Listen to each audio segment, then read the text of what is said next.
Eto, unsolicited na advice lang to ha. So, um, dahil nga sa sobrang daming mga issue about sa pricing ng bilang isang technician sa nails industry or kung anong industry pa yung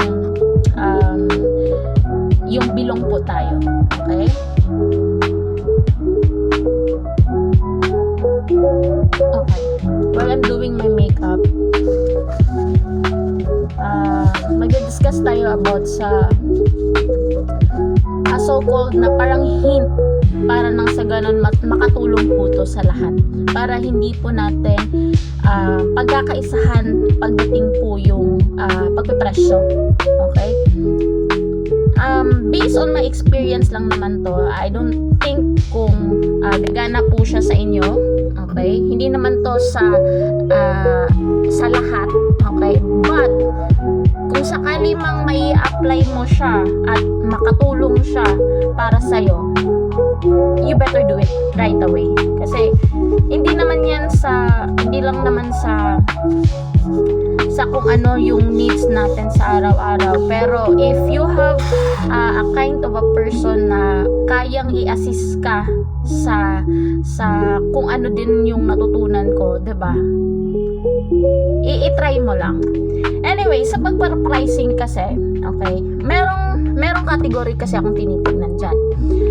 It's either you have to identify first your client. Okay? For example, nakikita mo si client, okay? Yung profile ni client, check mo muna. Identify what type of person si client. Pero minsan, nagagawa kong hindi na i-check yung mga profile ni client kasi the way how she talks in private message, the way we communicate in private message, na-identify ko na kung kaya niya ba yung pricing ko or hindi, or kaya niya bang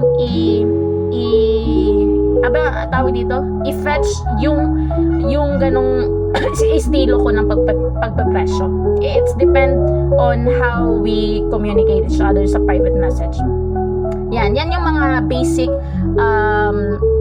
hint ko kapag magpapresyo ka ng value mo as a technician. Number 2, wait lang ha. Anyway, ang pagpa-pricing kasi hindi lang siya nakabase sa value natin. Okay? Hindi lang siya nakabase sa kung ano yung kaya nating ibigay sa client. Okay? Minsan nakikita ko yan minsan sa paano mo tulungan si client, kung ano yung mga concern niya sa gusto niyang mangyari.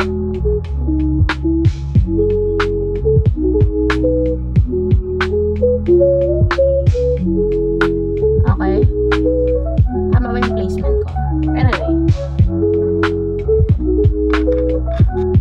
Okay? Ano yung sinabi ko? Hindi siya basta lang nababase sa value na ibibigay natin sa client.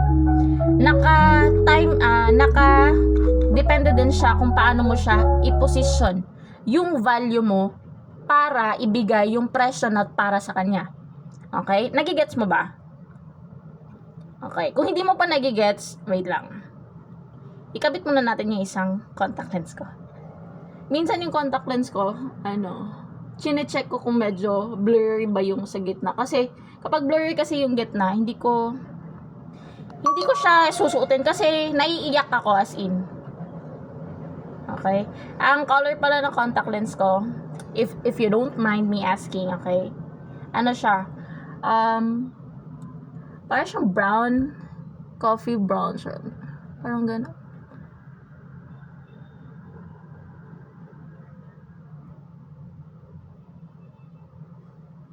Okay.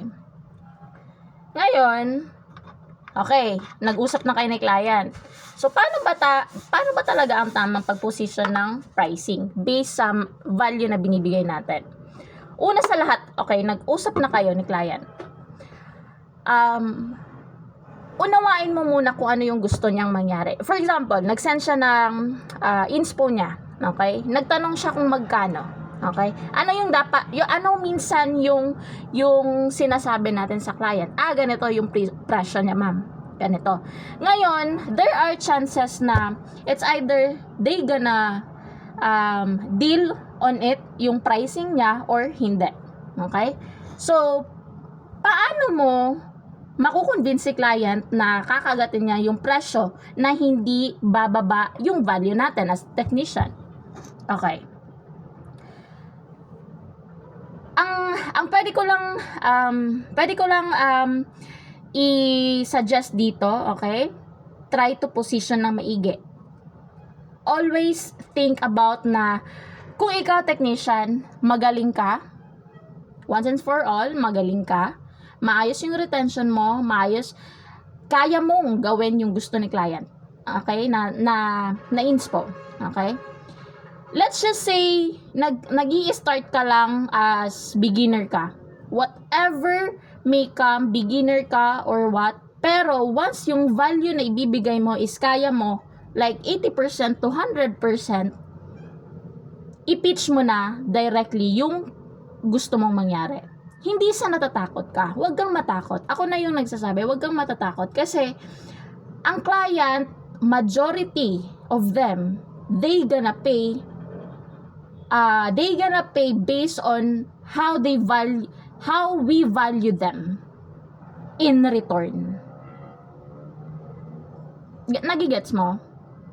Again, ang client, magbabayad yan on how they on what they ano tawag dito, naguguluhan talaga, kung ano yung return din para sa kanila.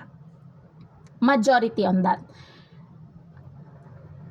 Hindi ko sa sinasabi lang sa dahil sa kung ano yung posisyon ni client bilang kliyente, pero kahit walang budget yan, kapag marunong ka mag-position ng tamang pricing para sa kanya, magbabayad yan.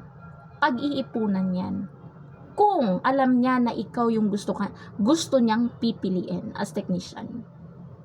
So, that's it for today. Okay?